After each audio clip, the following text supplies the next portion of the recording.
Right, so let's start our introduction to proof. The first thing we need to know is that we have some specific terms. Just like in science, you've got very specific terms like osmosis and photoelectric effect, photons, etc. So in maths, we need to be aware of these terms, and MEI use this. The first one is necessary. It's a necessary condition. The other one is sufficient, and the third one is necessary and sufficient. Okay? The necessary condition, the arrow moves to the left. In the sufficient condition, the arrow moves to the right, and when sufficient and necessary, the arrows move in both directions, from left to right, right to left. What is this actually trying to say? It's saying that if B is true, then A must also be true. This is saying if A is true, then B must be true, and the third one is basically saying A is true if and only if B is true. They both rely on each other. Okay. Other ways you could say is A is implied by B, or A follows from B. A implies B. A implies and implied by B. But I think the one to really keep your sort of attention on is this one here. If B is true, A must be true. A is true, B must be true, and A is true only if B is true. And I will be running through examples to see how this works. So do you want to copy that down here?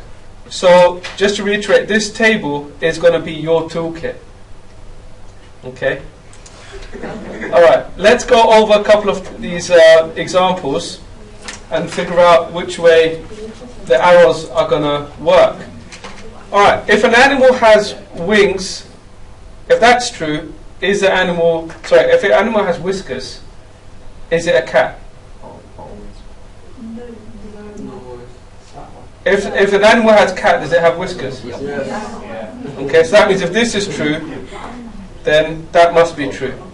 And what we'll say is if I call this A and these sentences B, in this case, we would say A is necessary, is a necessary condition for B.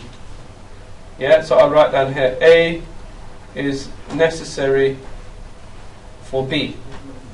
Whereas B is not necessary for A. Okay? Alright, what about an animal? If an animal is a bird, does it have wings? No. Not always. If an animal is a bird, does it have wings? No. Right, so okay, fair enough. So you've got a penguin. But if an animal has wings, is it a bird? No. Give me an example. Butterflies. Good. So in this case, we'll just say it's neither. You said butterflies. Sorry? Alright, a number ends in 5. So if this is true, excuse me.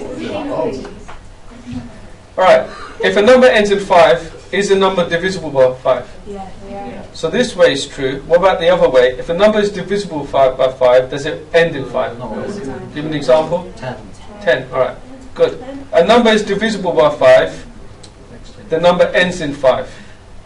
So this is what we just said, except the sentences have been turned around. So turn around the arrow. So we'll just turn around the arrow. We're saying if this is true, that it ends in 5, then it must be divisible by 5. So if B is true, then A must be true.